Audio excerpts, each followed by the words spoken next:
Hello there, and welcome to our show today, Midlife Crisis, Bomb Drop, and Beyond. I'm going to start with a little background on what we call midlife crisis.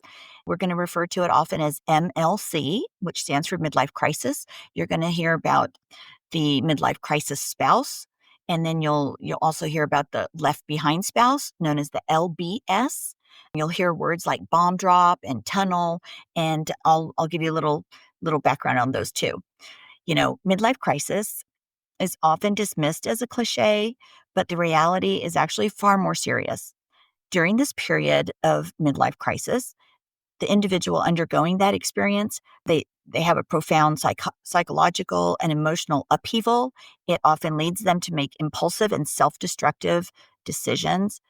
Despite the clear signs of instability, MLC individuals are still currently allowed to file for divorce, sell their family homes, make irreversible financial and legal choices, often to the devastation of their long-term spouses and families. I'll tell you a little about bomb drop. The bomb drop that we're going to be talking about in almost every episode is actually the moment when a person, often the spouse, unexpectedly announces that they want a divorce, a major life change, or they suddenly adopt an entirely new personality. There's some symptoms of that, such as going from a loving spouse to all of a sudden committed to being cold, indifferent, cruel. They rewrite history. They can claim they've never been happy despite years of apparent contentment. And I mean, even 20, 30, 40 years being happily married. And then all of a sudden you wake up one morning and they say, you know what, honey, I haven't been happy for 40 years. So you can see where I'm going. It's a little disconcerting to the left behind spouse. And, you feel like the rug's been pulled out from under you. There's horrendous discard you're going to be hearing about because it's just not like a normal breakup. It's pretty different. Many bomb droppers become infatuated with a new partner. This is known as limerence. You'll hear that word every now and then as well. I already mentioned they often file for divorce suddenly. They liquidate assets. For the spouse on the receiving end, it often feels like their world has exploded, hence the term bomb drop. Many struggle to reconcile the sudden change as the MLC person appears almost unrecognizable. Some later regret their choices, but by then, the damage is often extensive and irreparable. So thank you for joining us today, because now you're going to hear from people from around the world as they tell their story from bomb drop and beyond. The stories and events discussed in this podcast are based on personal experiences and are intended for informational and entertainment purposes only. They should not be considered legal, medical, or professional advice. Any names, locations, or identifying details have been changed to protect privacy. Any similarities to actual persons, living or dead, or real events are purely coincidental. The views and opinions expressed by guests are their very own and do not necessarily reflect those of the host or the podcast creators. Listeners should consult with a qualified professional regarding their own circumstances. Well, welcome everybody today, and welcome to guests all the way from Europe, and where we've got our guest today that's going to tell us a little bit about her story. Go ahead and just start, and you can tell our viewers about your story, maybe a little history leading up to the bomb drop. And bomb drop means the day she found out that her life was going to take a different direction. So go ahead. Thank you for inviting me. Well, our story started 45 years ago. Sweet 16 for me, first love. He was 19 years old. Fast forward. It was a marriage with difficulties. I was attracted by his emotional stability, which appeared to be later on rather a dissociative coping strategy from an avoidant attachment style. This avoidant style became clear during disagreements. He would give me the silent treatment instead of talking out problems. During the silent treatment, for instance, he would speak to me, but not in a friendly atmosphere. It could dure like for 3 weeks. And my personality is rather direct and confrontational, and that it was not helping at all. And this would be very triggering for him. Also, he kept me always at arm's length by working very hard, having clearly other priorities than myself. He was being part of a sports team as well. That was one of his priorities. That being said, my husband, ex-husband, was very entrepreneurial, fun to live with, and he had a cheerful personality. So years went by. We were blessed with two beautiful sons. Ex-husband made an extraordinary, beautiful house in a breathtaking natural location. During this period, his brother passed, followed later on by his sister. When ex-husband approached retirement, he started talking about selling our house. As this house is located in the best nature scenery, I couldn't understand why. He stated that at retirement, the house would be way too expensive for us to keep. He wanted to move to our son's place, or he would be building another house. But we had to leave. At the same time, my ex-husband became less cheerful. He reconnected with his favorite youth sports team in his late 50s, early 60s. First bomb drop. Ex-husband arrived with two sons at the house. He had to convince me concerning the sale of the house, so reinforced by the two sons. A year went by. On a Sunday morning, while I was visiting my parents, my ex-husband left with his van. We were in no contact during the entire month. He was traveling abroad. After this month, he returned home with a proposition to continue the relationship on condition that I changed two things that would make our relationship more positive. Bon. Time went by and things did not really turn out in the good direction. I started several times couples therapy.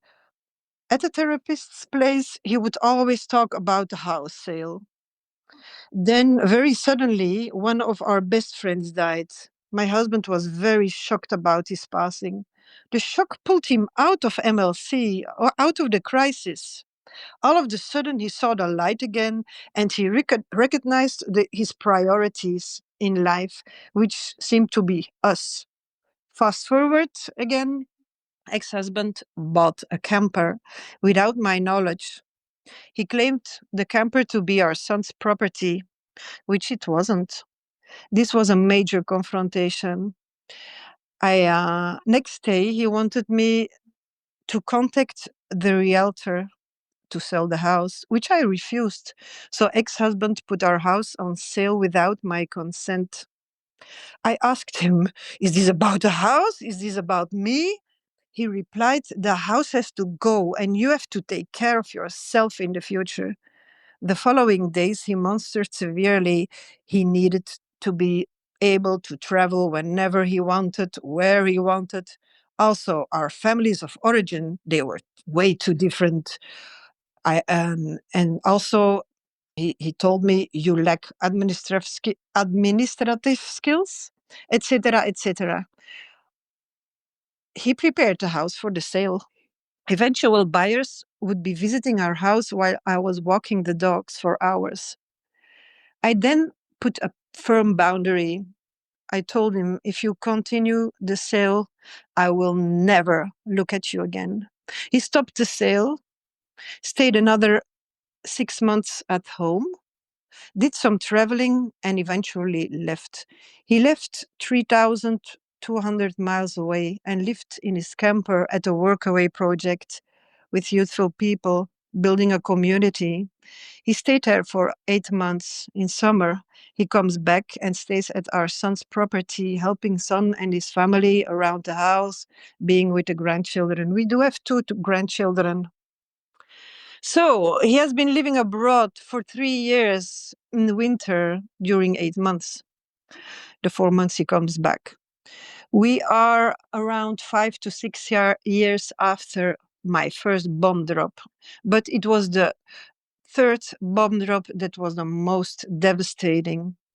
Ex-husband divorced me 2 months ago. He will be coming back in 2 months in order to prepare the house for the sale. We are in smart contact. From what I can sense, he's still replaying, avoiding, and escaping.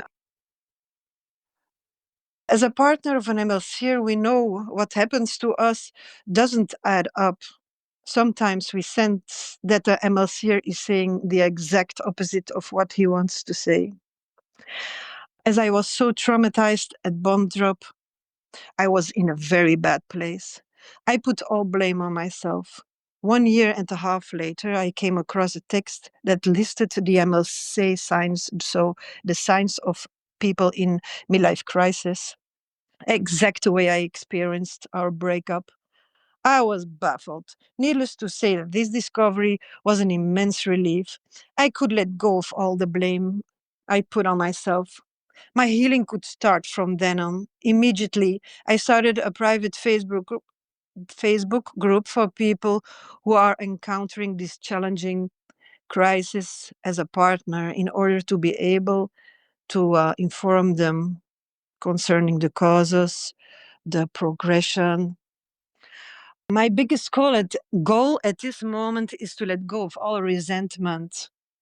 This has to go through acknowledging the mechanism of origin of the crisis. So it has to go that way for me.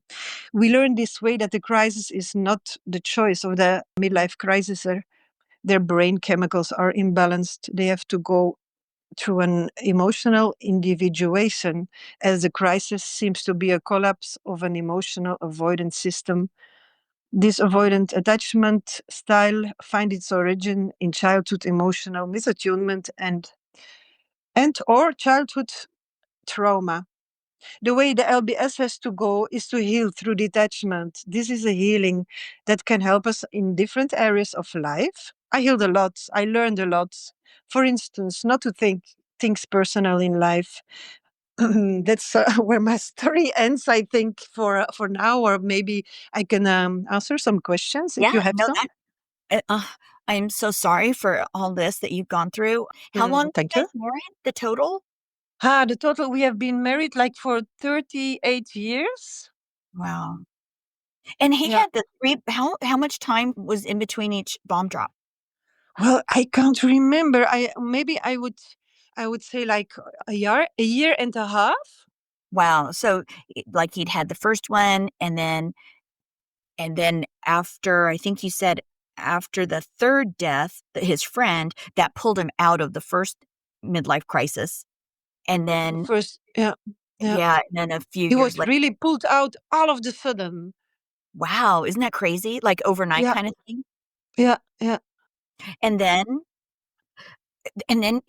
about a year and a half went by before he bought the van? I don't know exactly how much time it was after the first bomb drop because I wasn't aware of a bomb drop at all. Oh, It that's was, true. At the I, d- time, you weren't familiar with midlife crisis, right? I was not familiar with midlife crisis, and I, I put always the blame on me. I was thinking Sure. that I did all things wrong, and Mhm. yeah, I was confused.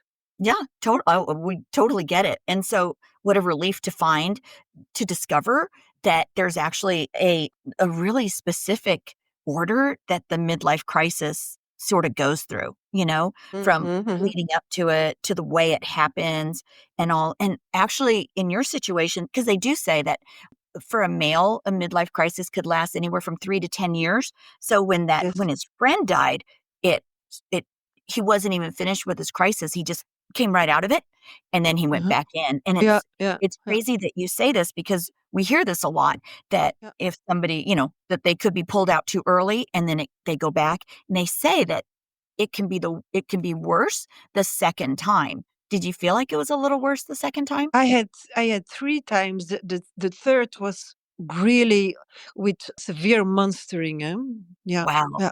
Was very traumatizing. While the first two, he was always talking about selling the house, and I didn't feel concerned.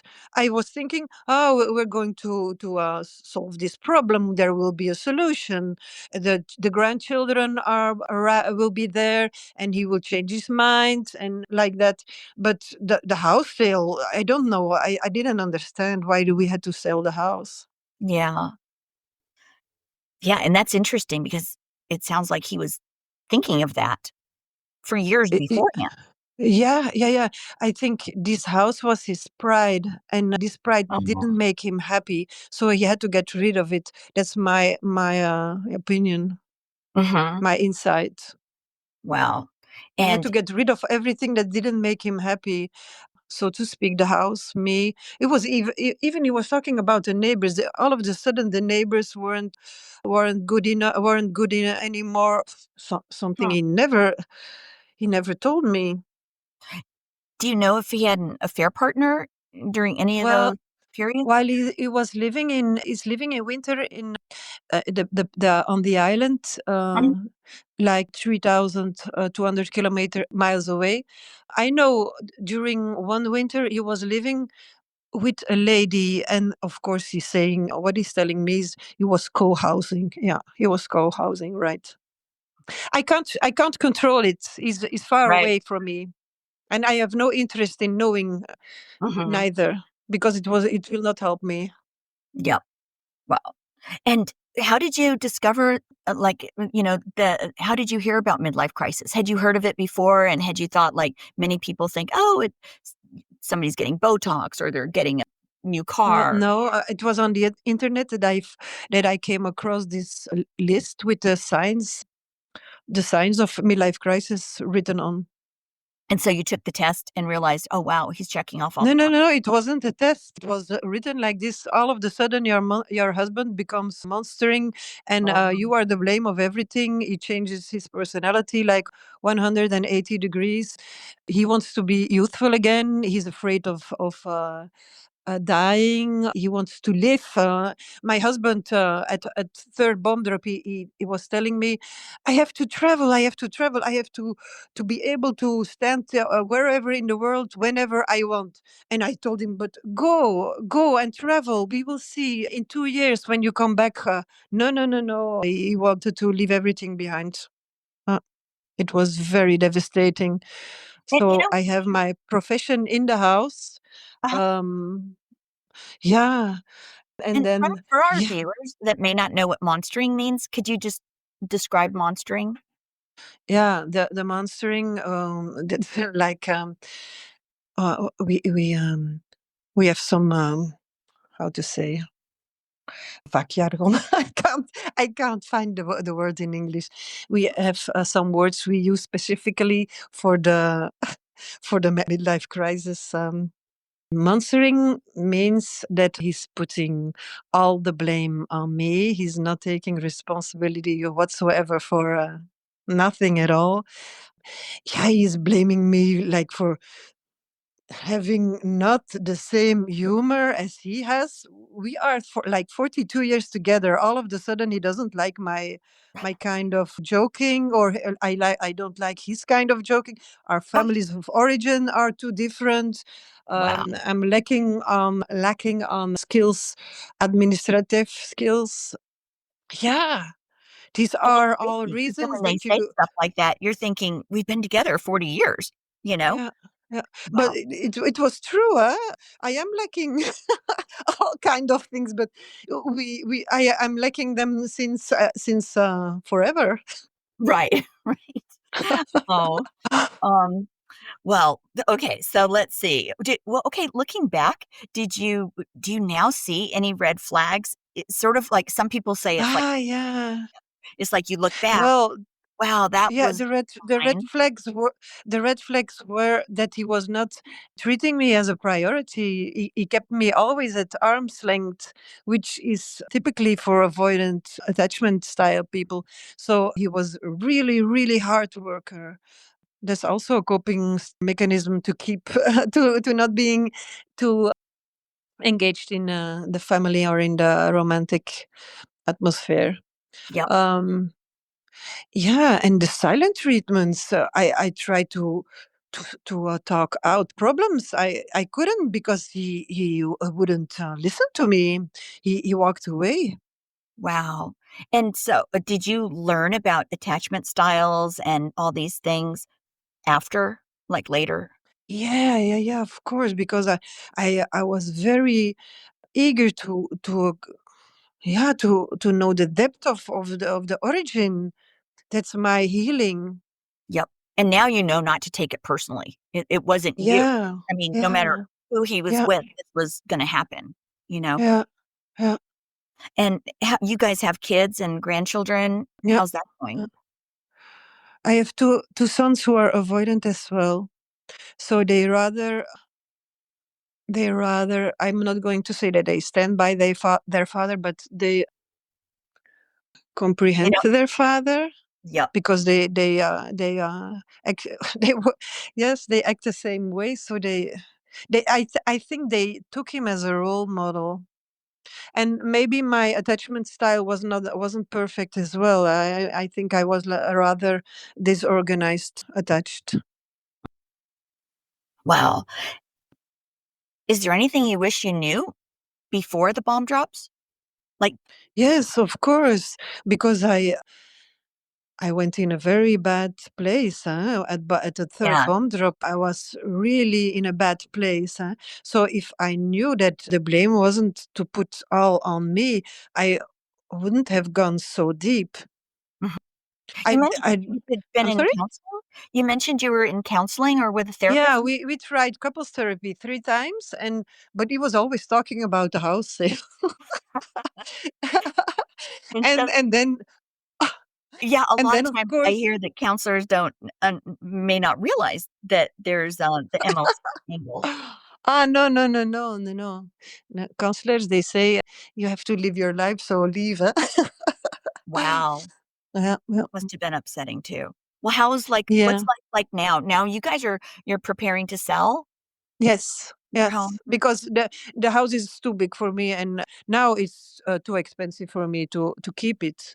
I Mhm. can't buy him out. I have to search another place and where I can do my work. And so yeah, and he wants half of the money to, yeah, to live his life, I think. Yep. Wow. So how are you handling this? And, are you looking forward to the future? Have you sort of, do you think you guys would ever reconcile? Like, Hmm, what do you hmm. see in the future? Yeah. Yes, of course, the man who is now, I don't want him. If you know the phenomenon MLC, the personality changes. Yeah, it's not the man I want to be with at this moment. So the future is still open for me. So if he is able to look into to do his shadow work, as we Mhm. call, to look into his own weaknesses, or can he have a remorse? Yeah, that would be an an open gate, maybe. I don't know, an open door. I Mhm. don't know. I'm living my life. I try to live my life, and I don't know at all the way he is now. No, no, Right. Because he's not the man you fell in love with and married. That's for sure. no, no, no, no, no, no, no. And you guys, this has been going on about 6 years overall. Yeah, I think so. Yeah, five Yeah. to six So years somewhere. he could be nearing the end eventually. And I guess you've seen it happen before where it's almost an overnight situation. Mm-hmm. Mm-hmm. Wow. Well, are there Yes. things that you'd like the listeners today to take away from, if you were to give people any advice or little words of encouragement if they're, going through this? Yes, I can tell that to inform myself about the origin of midlife crisis is to take it not personal, because it's very, very difficult. It's really a challenge to not take this personal. Mhm. Exactly. I get it. And it's sad when people are going through this and they don't realize that it's not them. Um, It's not them. yeah, it's just like a disease, that's affecting your Uh-huh. family. And instead of just affecting one person, it's affecting, more than just that one person. Um, Yes. Often children are involved, and the midlife crisis doesn't care anymore about his own children. It's unbelievable. and Thank uh, you for so spreading the awareness. This is a great work.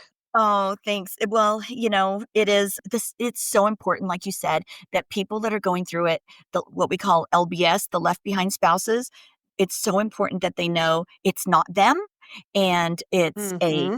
disease. I'll just refer to it, I guess, as a disease. Yeah, But there's no way to pull the person out. And just like you saw firsthand, when your husband did come out, he came out too early and he hadn't gone through the whole crisis. And and then, like you said, it was even worse later. So, yeah, anyway, yeah. He came out of the crisis, but he was telling me I had to change 10 things positively, not him. So he wasn't ready at all. yeah, He wow. still put the blame on me. I had to change everything, and I believed him. Right, That was right. crazy. Because, exactly. Because, you're thinking rationally and, like a rational person would think that, like, let's work together to make it happen. Because you took vows. Well, Yeah. you sound super resilient and positive and like a strong person. And no, it's great. Thank I'm you. glad you're keeping the door open for the future because none of us know what the future. Yeah, exactly, exactly. So I don't want to pronounce myself now in any direction. Bye. So Jane, what would you like listeners to take away from today? Yes, that's a good one. As in general, the LBS is blamed by the husband. The LBS, the left behind spouse, she takes the blame on herself or on himself for the man then. I want to say MLC, midlife crisis, is not your fault. MLC is childhood trauma, which then happened long time before the left behind spouse appeared on stage. People who have an avoidant attachment style tend to compartmentalize difficult emotions, which means they don't experience later on in midlife. Emotional intense incidents trigger this avoiding coping mechanism, and this coping mechanism implodes or collapses. Well, that's hello crisis. The crisis starts then. I'd like to refer to some interesting resources. We can find a lot of information at the Hero Spouse website and the Facebook group. It's a private Facebook group. I'd like to call Heart's Blessings book, The Eight Stages of Midlife Crisis, the Bible of MLC. It's based on the grief stages from Elizabeth Kubler-Ross. Jim Conway adapted them to the midlife crisis. The book from Terence Real is very insightful. It's called I don't want to talk about it. It's about it describes male depression. Then And that's we the also title? have Uh, the I just title wanted is I don't want to talk about it. okay, thanks. Yeah.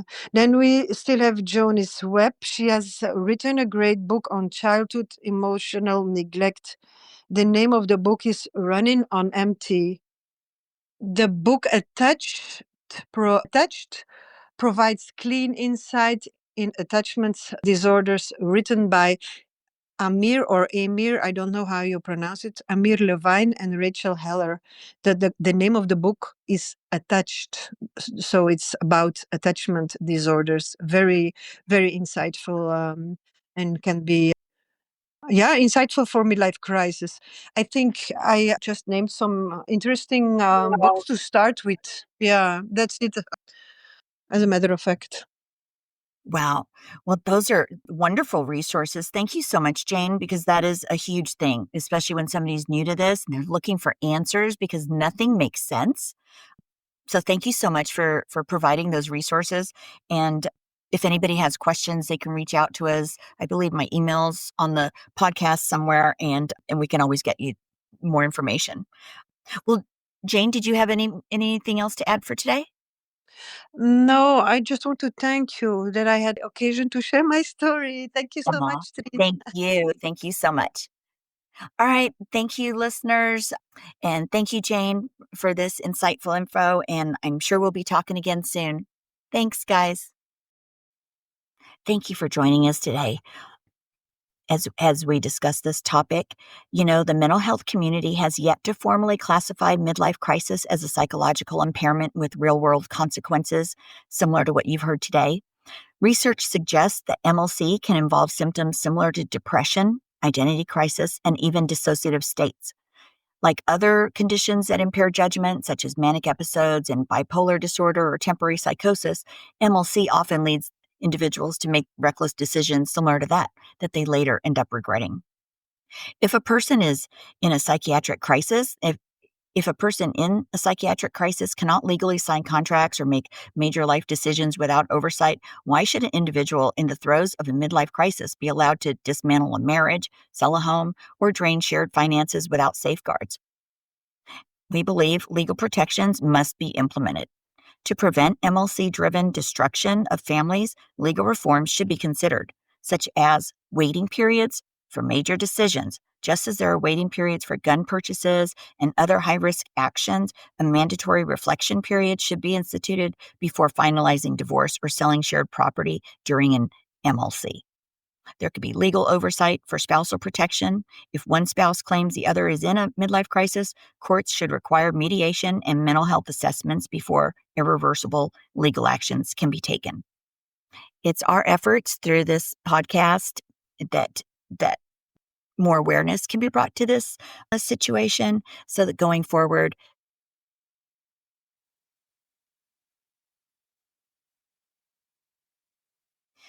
society already protects people from self-harm in cases of severe mental illness. Similar safeguards should exist to prevent one partner from unilaterally destroying a shared life due to a temporary psychological break. Thank you for having you join us on our future shows. Thanks so much. Have a super day, you guys. Bye.